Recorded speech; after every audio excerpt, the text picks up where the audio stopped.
it, we have to engage our brains and think critically and be investigators kind of about the process to know where it goes. Because like I said, whenever we were just looking at the data, when we had the tables, you say, man, I've got all this data. I don't know, how does it work together? I don't know.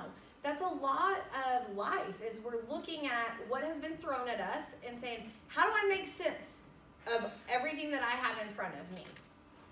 And mathematicians have tried to look at all of the stuff that's been thrown in front and say, hey, let me help you make sense of that, or let's try to organize it so that we can plan or predict or whatever.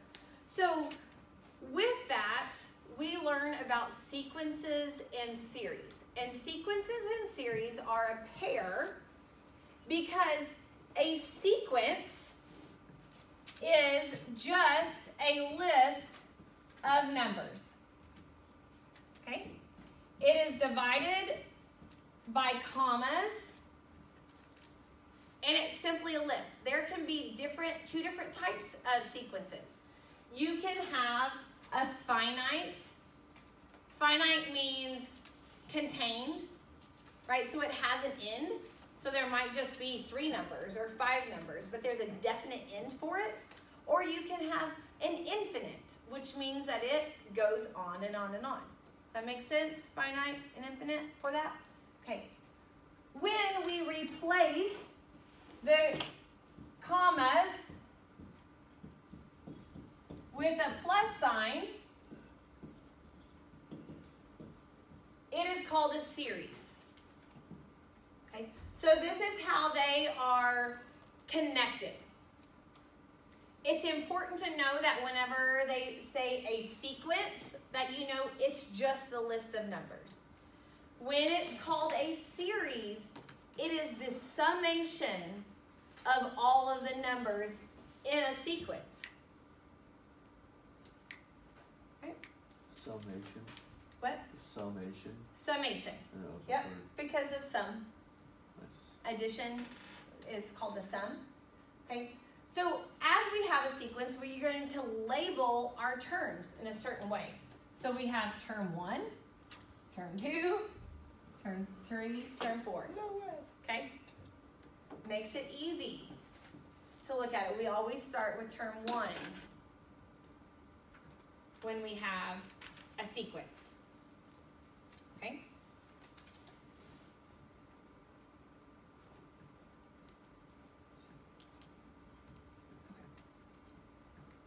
If we were to have, let's look at this one.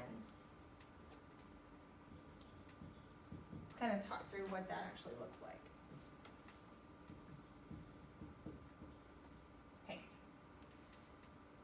If we have a sequence, it is written in this form, A with a subscript of N.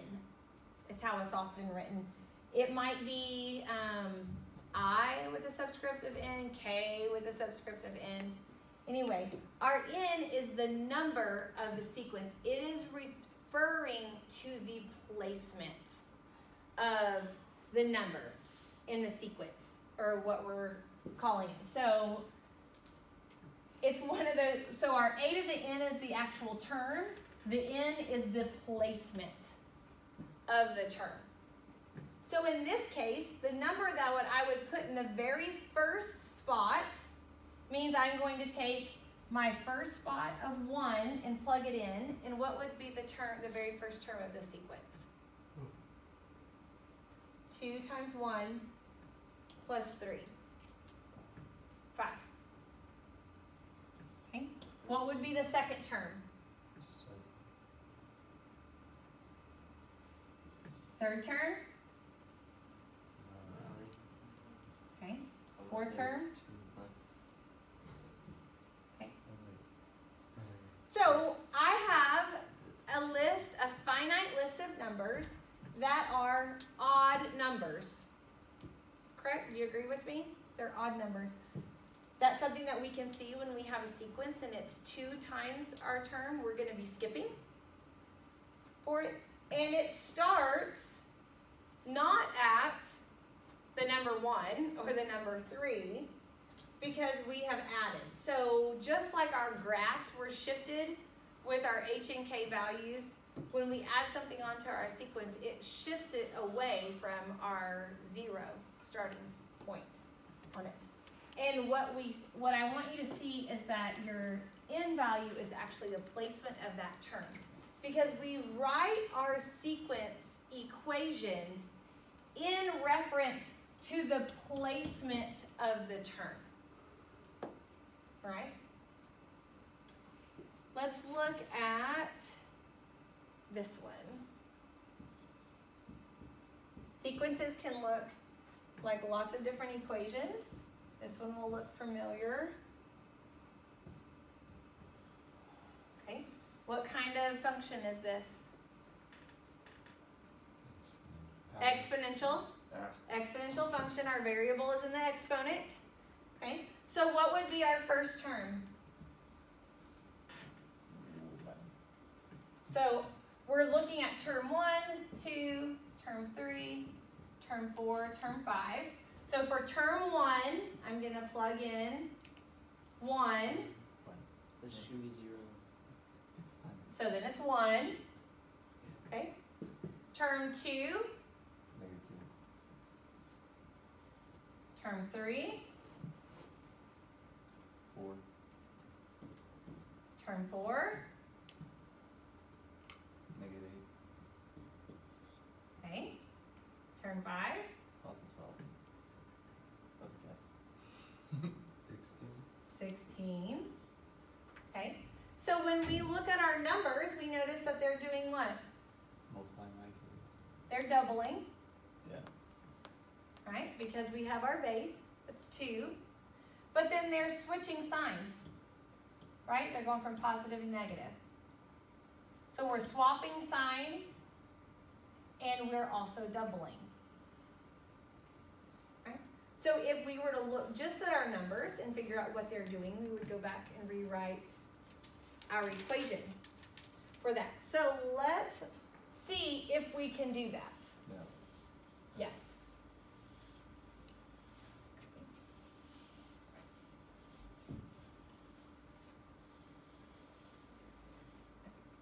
So if we have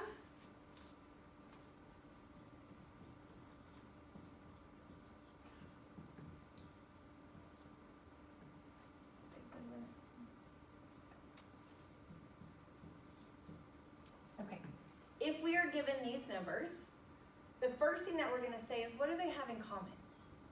What do I see that they're doing? They're each times by 3. They're tripling. Are they tripling? Same. What's the Unless difference? 27's not triple. Okay.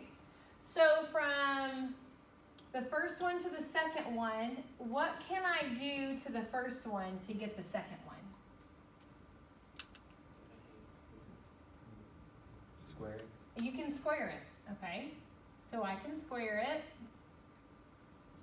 So I could take, if I called this first term A, I could square it to get the next one. Does that work No. to get to the next term? No. Can I square this term? Okay. Now, so let's look at the You first get and the any third one. terms. Is there anything that I can do with the first term to get to the third term? Cube it. Oh. Okay, I could take my original one and I could cube it. Is there anything that I can go from the first to get to the fourth term?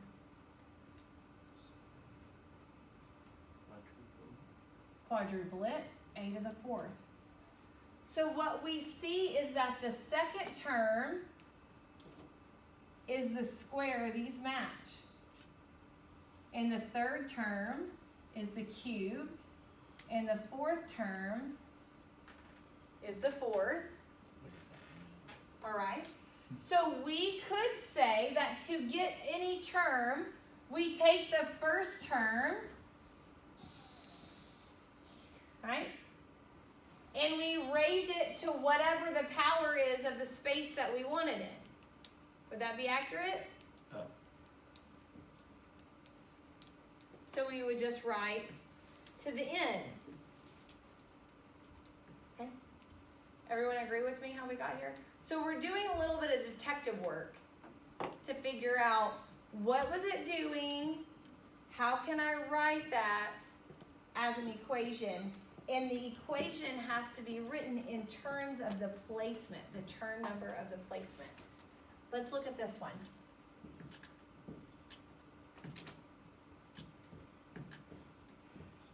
Okay, let's see what we can figure out here. Okay, so first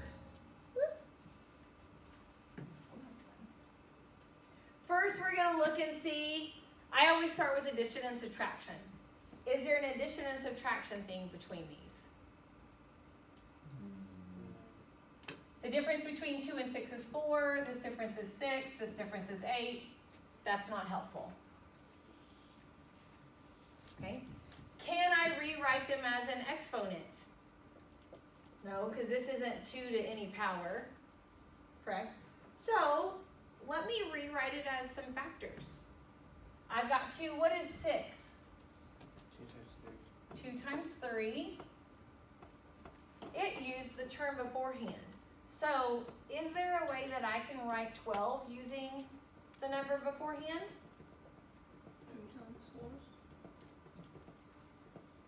3 times 4, using something here. Okay, I could write 6 times 2, but I don't know that that would work. What about this one? 4 times 5. Are we starting to see a pattern now? Are we seeing a pattern? What do we think the next one would be? 5 times 6. 5 times 6, and then 6 times 7. 6 times 7.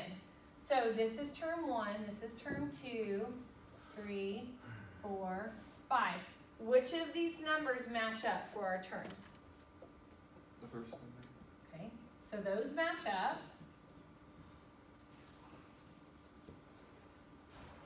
Okay, so I've got my n value, matches up. And now how do I get my next value in relation? Can I just write a number in there? No, because my number keeps changing. So let's think, how can I get the next number? 1 plus n. Perfect, n plus 1. Got some smarty pants in here. Awesome. So for each of these, does that work for all of them? My third term is 3 times 1 plus whatever my term is. Okay. So if I wanted the 15th term in the sequence, it would be 15 times 16 would give me the number of my 15th term. We would be able to evaluate that. So the thing that becomes difficult, for me, that is kind of the most difficult part of sequences, is figuring out what is it actually doing. So we start with seeing, is there a difference between addition and subtraction?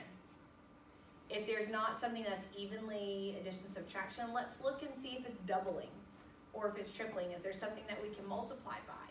If there's not a specific multiplication, can we break it down into the factors? Can we find something in common that we're going across with? Okay? We've got just a smidge of time left. Okay? If we had, let me look at this one.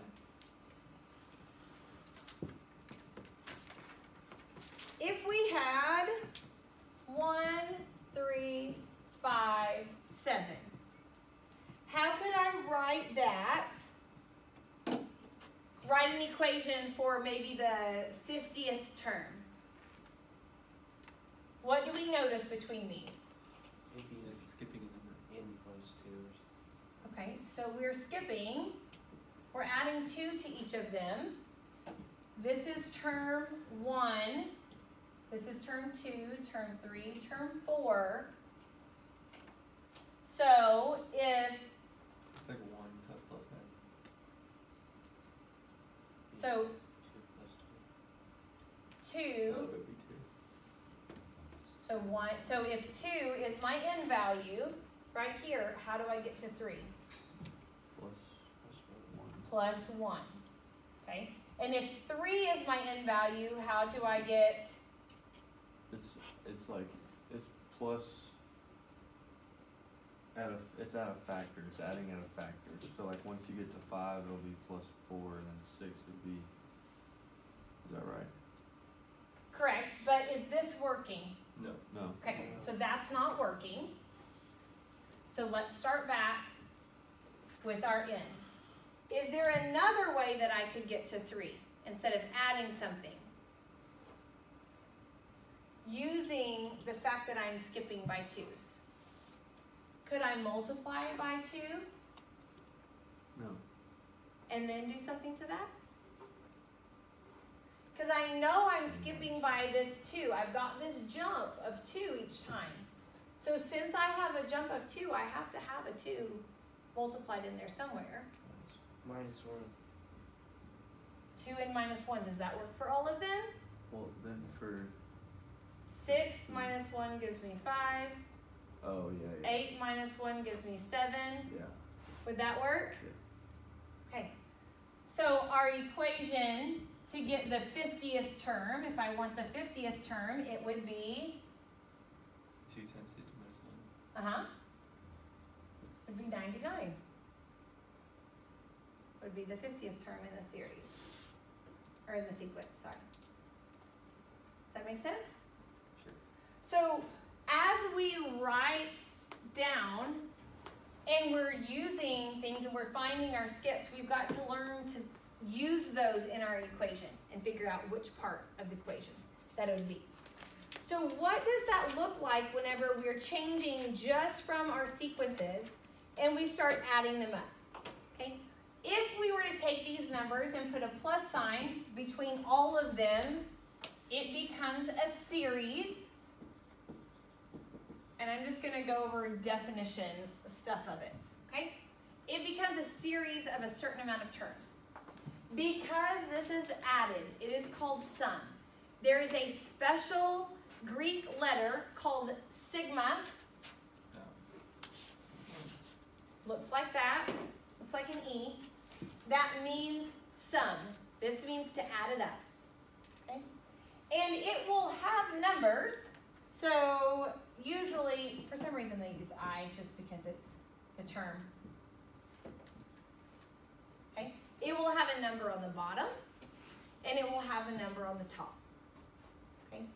This isn't our instruction guide. Just like when you pull out, it's like bad IKEA instructions, you know, where you pull it out and you got to figure out what the little man is really doing. Okay? So our sigma value tells us to sum it up. We have our lower letter, which is our lower number is going to be our lower bound, and our upper number is going to be our upper bound. These are the terms that we are adding together. They're not the values, they're the actual term places of our sequence that we are adding up. It does not have to be 1. We could say, I only want to sum up terms 5 through terms 10 of that. And then we will have our equation notation that tells us how to actually find the values. So for example, you might have that. And so this wants you to sum up the terms from the 5th, 6th, 7th, 8th, 9th, and 10th terms. And you can go ahead and write those out. 5, 6, 7, 8, 9, 10. In this case, what is our 5th term? Our 5th term is 15. Our 6th term, 18, right? Because we're plugging 6 in where our I is, 6 times 3. Our 7th term, 21, 8. 24, 27. Okay? And then we would add these together. Okay? I want to show you something. I want to show you a trick about adding up big numbers, big long lists of numbers. When they, calculator, but when they have a pattern. Okay? Let's do 15 plus 30. 15 plus 30 is 45. 18 plus 27. 45. 35.